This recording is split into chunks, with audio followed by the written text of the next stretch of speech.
آبنائے ہرمز کھلوانے کے لیے ٹرمپ کی اپیل پر دنیا خاموش۔ فرانس کے بعد برطانیہ، آسٹریلیا اور جاپان کا اپنے بحری جہاز بھیجنے سے انکار۔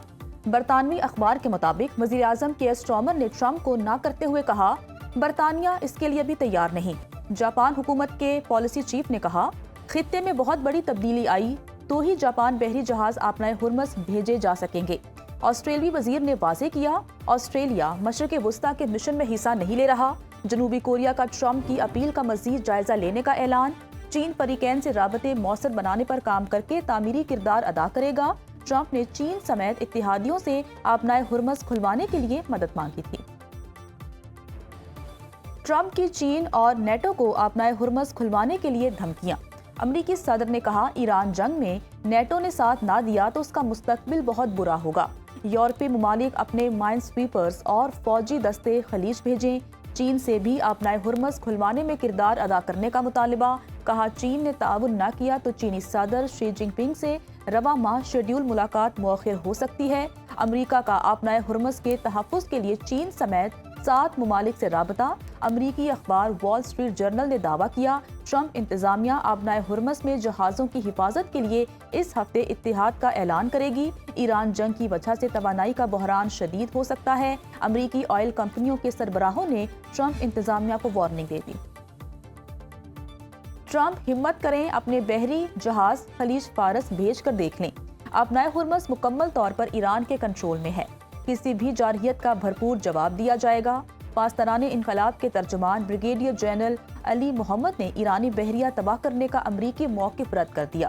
کہتے ہیں، ایران امریکی اور صہیونی اہداف پر 700 میزائل اور 3600 ڈرون داغ چکا۔ تہران زیادہ تر 1/2 پہلے بنائے گئے میزائل استعمال کر رہا ہے۔ جون 2025 کے بعد تیار جدید میزائل ابھی استعمال نہیں کیے۔ ایران اس وقت تک حملے جاری رکھے گا جب تک خطے میں طاقت کا توازن اور مؤثر دفاعی روک تھام دوبارہ قائم نہیں ہو جاتی۔ ایران نے امریکہ اور اس کے اتحادیوں کے سوا سب کے لیے آبنائے ہرمز کھول دی۔ ایرانی وزیر خارجہ عباس عراقچی نے امریکی نیوز چینل کو انٹرویو میں کہا، طویل عرصے تک دفاع کی تیاری کر رکھی ہے۔ امریکہ سے جنگ بندی یا مذاکرات کی کوئی بات نہیں ہوئی۔ آبنائے ہرمز کو مکمل بند نہیں کیا۔ ایران دیگر ممالک کے جہازوں کو سیکیورٹی فراہم کرتا ہے۔ امریکی جارحیت کی وجہ سے بعض جہاز گزرنے سے گریز کر رہے ہیں۔ ایران خطے میں ان مقامات کو نشانہ بنا رہا ہے جہاں سے حملے کیے جا رہے ہیں۔ ایران کی افزودہ یورینیم تباہ شدہ جوہری تنصیبات کے ملبے تلے ہے، جس کی تصدیق عالمی جوہری توانائی ایجنسی نے بھی کی۔ ابھی اس مواد کو نکالنے کا کوئی منصوبہ نہیں۔ مستقبل میں اسے نکالنے کا پلان ہوا تو ایٹمی توانائی ایجنسی کی نگرانی میں سارا عمل ہوگا۔ ایرانی وزیر خارجہ عباس عراقچی کا یکجہتی پر پاکستانی حکومت اور عوام سے اظہار تشکر۔ امریکی صدر ٹرمپ کا برطانوی وزیر اعظم کیئر سٹارمر سے ٹیلی فونک رابطہ۔ آبنائے ہرمز اور مشرق وسطیٰ کی صورتحال پر بات چیت۔ برطانوی وزیر اعظم آفس کے مطابق کیئر سٹارمر اور کینیڈین وزیر اعظم مارک کارنی میں گفتگو ہوئی۔ ایرانی صدر مسعود پزشکیان کا فرانسیسی ہم منصب سے ٹیلی فونک رابطہ۔ خطے میں جاری کشیدگی پر تبادلہ خیال۔ ایمانوئل میکرون کا ایران سے حملے فوری بند کرنے پر زور۔ سعودی ولی عہد محمد بن سلمان اور UAE صدر محمد بن زائد کا ٹیلی فونک رابطہ۔ خطے کی صورتحال پر بات چیت۔ دونوں رہنماؤں نے خلیجی ممالک پر ایرانی حملوں کو خطرناک کشیدگی قرار دیا۔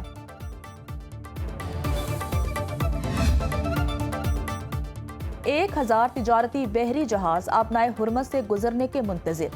دنیا بھر میں توانائی بحران شدت اختیار کرنے لگا۔ رواں ماہ خام تیل 40% سے زائد مہنگا ہو چکا۔ برینٹ کروڈ آئل کا ایک بیرل $104.41 میں فروخت۔ WTI کی قیمت $99.25 ہو گئی۔ انٹرنیشنل انرجی ایجنسی کا ہنگامی ذخائر سے 40 کروڑ بیرل تیل جاری کرنے کا اعلان۔ امریکی وزیر توانائی کرس رائٹ نے ہاتھ کھڑے کر دیے۔ کہتے ہیں، ایران کے ساتھ جاری تنازع کے باعث بڑھتی ہوئی پیٹرول کی قیمتیں فوری طور پر کم ہونے کی کوئی ضمانت نہیں دے سکتے۔ امریکہ میں پیٹرول کی اوسطاً قیمت میں 24% اور ڈیزل کی قیمت میں 32% اضافہ ہو چکا۔ جنگ کی صورتحال میں کوئی حتمی یقین دہانی ممکن نہیں۔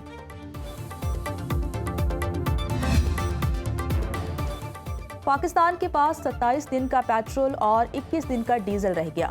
14 اپریل کے بعد ملک میں LNG دستیاب نہیں ہوگی۔ پاکستان کے پاس خام تیل کے ذخائر 11 دنوں کے لیے ہیں۔ حکومت موٹر سائیکل اور رکشے کو ریلیف کے لیے پیکج پر کام کر رہی ہے۔ سینٹ قائمہ کمیٹی پیٹرولیم کے اجلاس میں سیکٹری پیٹرولیم ڈویژن کی بریفنگ۔ بتایا پاکستان موجودہ پیٹرولیم ذخائر پر انحصار کر رہا ہے، ہمارے 2 جہاز آبنائے ہرمز میں پھنسے ہوئے ہیں۔ اوگرا حکام نے بتایا پاکستان کے پاس 9 دن کے لیے LPG موجود، اپریل میں پاور سیکٹر کی گیس ضرورت پوری نہیں کر سکیں گے، گھریلو صارفین کو گیس کی فراہمی کی جائے۔ کمیٹی کے چیئرمین سینیٹر منظور احمد نے سوال اٹھایا، ملک میں 28 دنوں کے ذخائر موجود تھے تو ریٹ بڑھایا گیا، سارا فائدہ آئل مارکیٹنگ کمپنیوں کو پہنچایا گیا۔ سینیٹر سعدیہ عباسی نے کہا پرانے اسٹاک کی قیمت بڑھا کر سارا فائدہ حکومت نے اٹھایا۔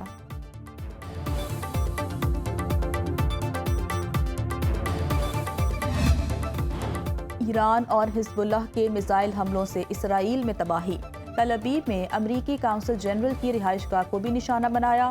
صہیونی حکام کی 24 گھنٹے میں 100 سے زائد افراد زخمی ہونے کی تصدیق، تل ابیب کے رہائشی زیر زمین بنکرز میں چھپنے پر مجبور۔ حزب اللہ نے شمالی اسرائیل پر میزائل اور ڈرون داغے، پاسداران انقلاب کے خطے میں 4 امریکی اڈوں پر میزائل اور ڈرون حملے، infrastructure, command centre, air traffic control tower کو نشانہ بنایا۔ بغداد انٹرنیشنل ایئرپورٹ کمپلیکس پر راکٹ حملے میں 5 افراد زخمی۔ متحدہ عرب امارات کی ریاست فجیرہ کے صنعتی زون پر ایرانی ڈرون حملے سے آگ بھڑک اٹھی، دبئی ایئرپورٹ پر کھڑے ٹینکر کو ڈرون سے نشانہ بنایا۔ اماراتی میڈیا آفس کے مطابق متحدہ عرب امارات اب تک 1500 سے زائد ڈرونز گرا چکا۔ فلسطین میں قابض صہیونی فورسز نے درندگی کی انتہا کر دی، فضائی حملوں میں 13 فلسطینی شہید، 2 بچے، حاملہ خاتون اور 9 پولیس اہلکار شامل۔ مقبوضہ مغربی کنارے میں اسرائیلی فوج نے گاڑی پر فائرنگ کر کے ایک ہی خاندان کے 4 افراد کو شہید کر دیا۔ اسرائیل کا فلسطینی لڑکی پر گاڑی چڑھانے کی ویڈیو بنانے والی امریکی یہودی خاتون کو ملک بدر کرنے کا حکم۔ امریکی یہودی خاتون کا موقف ہے، اسرائیلی حکومت کے خلاف سوشل میڈیا پر خیالات کے اظہار پر ڈیپورٹ کیا گیا۔ ایران کے خلاف جنگ امریکہ کو مہنگی پڑنے لگی، اب تک $12 ارب خرچ ہو چکے، امریکی حکام کا حملوں میں مزید شدت لانے کا عندیہ۔ وائٹ ہاؤس کی نیشنل اکنامک کونسل کے ڈائریکٹر کیون ہیسٹ نے امریکی T V program Face the Nation میں انکشاف کیا، امریکہ نے 28 فروری سے ایران کے خلاف جنگ میں اب تک $12 ارب خرچ کیے ہیں۔ میزبان نے نشاندہی کی، جنگ کے پہلے ہی ہفتے صرف ہتھیاروں پر $5 ارب سے زائد خرچ ہوئے۔ کیون ہیسٹ اس سوال کا جواب واضح نہ دے سکے۔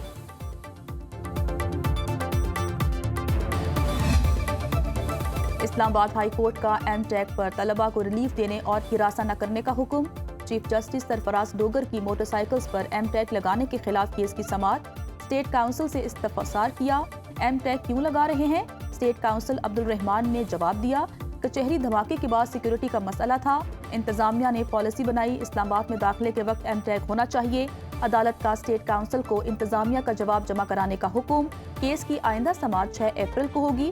اسلام آباد ہائی کورٹ لارجر بینچ نے پولیس سمیت دیگر بھرتیوں پر پابندی کا حکم امتناع واپس لے لیا۔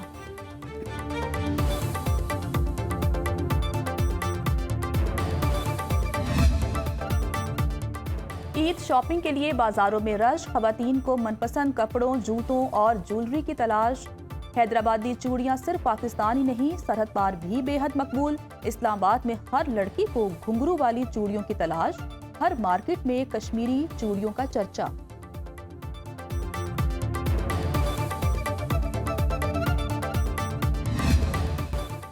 پردیسیوں کی عید اپنوں کے ساتھ منانے کے لیے آبائی علاقوں کو واپسی، پہلی عید اسپیشل ٹرین آج لاہور سے کراچی روانہ ہوگی، پاکستان ریلوے نے 4 اسپیشل ٹرینز چلانے کا اعلان کر رکھا ہے۔